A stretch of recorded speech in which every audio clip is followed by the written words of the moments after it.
Hello everyone, today we're going to learn Quests of Valeria from Daily Magic Games. In Quests of Valeria, you'll play the role of a guildmaster, hiring citizens at the tavern to send on quests. You gain victory points for completing quests, and the guildmaster with the most victory points will win the game, gaining the admiration of the king and the citizens of Valeria. To set up, shuffle the guildmaster cards and give one to each player face down. These will be that player's secret role during gameplay, and will award bonus points to that player at the end of the game. Players may look at the guild cards dealt to them at any time. The rest of the guildmaster cards should be placed back into the box and will not be used. Then, give each player a player aid card. Next, place the cost tokens in the center of the play area in order from left to right. 0, 1, 1, 2, 2, 3, and finally, the higher from your hand equals 2 token. Shuffle the citizen cards and deal 3 to each player to form their starting hands, then deal 6 citizens face up below the first 6 card cost tokens. This is called the tavern line. Place the rest of the citizens below the higher from your hand equals 2 token. This will form the citizen deck. This is a citizen card.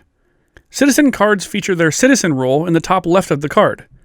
Quests require specific citizen roles in order to be completed.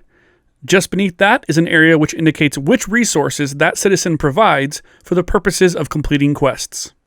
Most citizens also have a higher power, indicated at the bottom of the card.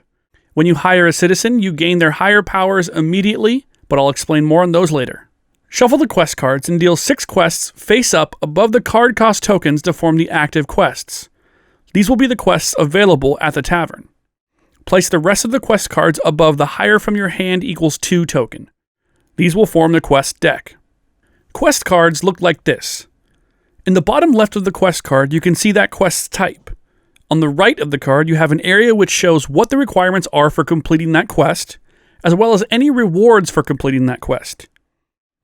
Each completed quest will award victory points at the end of the game, and most quests will provide you with bonus actions that you can take immediately after the quest is completed.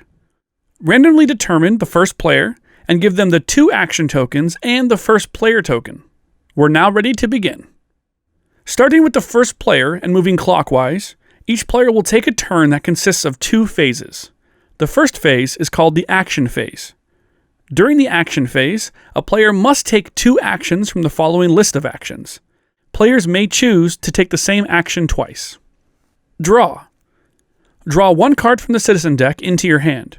While you may only have 8 cards in your hand at the end of the turn, you may draw above this during your turn, but must discard down to 8 before your turn ends.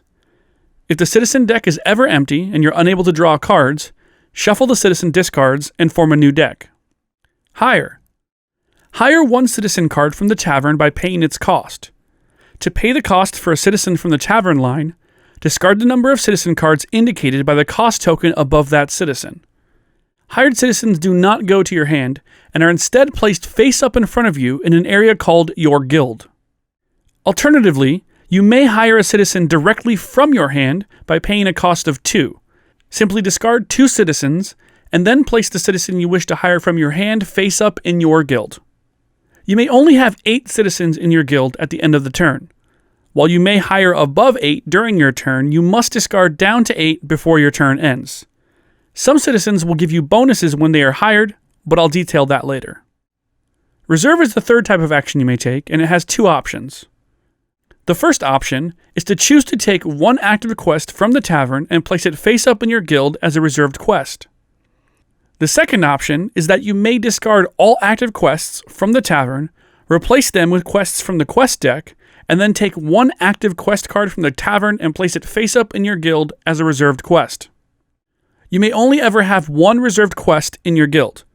If you choose to take the reserve action when you already have a reserved quest, you'll be forced to discard your current reserved quest. Reserved quests represent quests that you may complete in future turns, but other players may not complete your reserved quest. Uncompleted reserved quests do not award victory points at the end of the game, and do not count towards bonus victory points provided by your guild master role. The fourth and final action you may choose to take on your turn is quest. To complete a quest, select an active quest from the tavern or your reserved quest. Then, discard citizens from your guild that meet that quest's requirements. Quests all require specific rolls to be discarded, in addition to a number of gold, strength, and magic. When there's a number over a gold, strength, or magic icon, it represents that many of that resource. If there's an equal symbol over the icon, like on this sorceress, it represents an amount of that resource equal to what you're already discarding.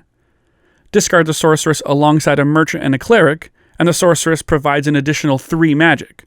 Discard her on her own, and she'll provide 0 magic.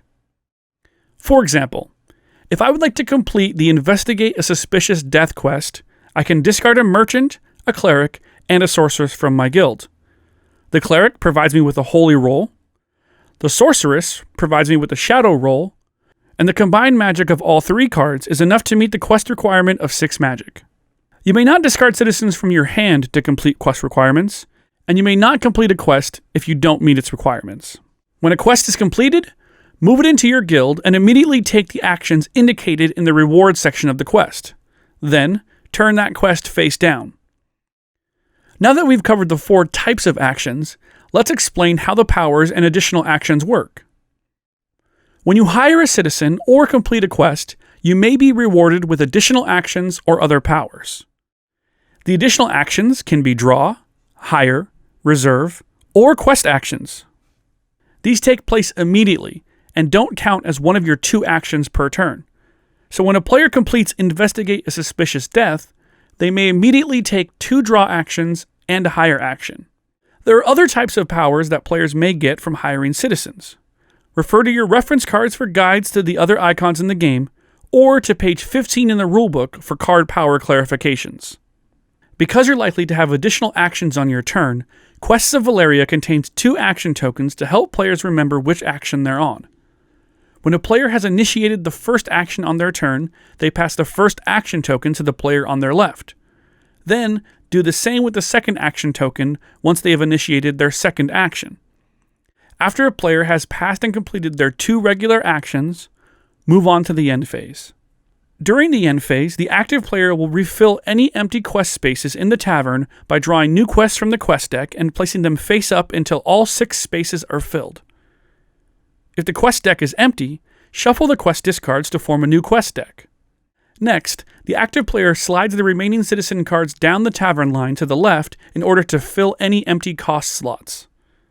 They then draw a new citizen card and place it in the rightmost space until all 6 spots in the tavern line are refilled.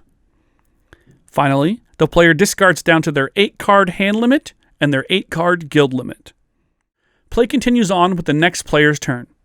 The game end is triggered when a player completes their 5th quest. Continue play until all players have taken an equal number of turns, and then each player will count the victory points awarded by the quests they have completed. Players will then reveal their guild masters and add any bonus victory points they have gained to their total. The player with the most victory points is the winner. Thank you for watching this Quests of Valeria tutorial. We'll see you next time.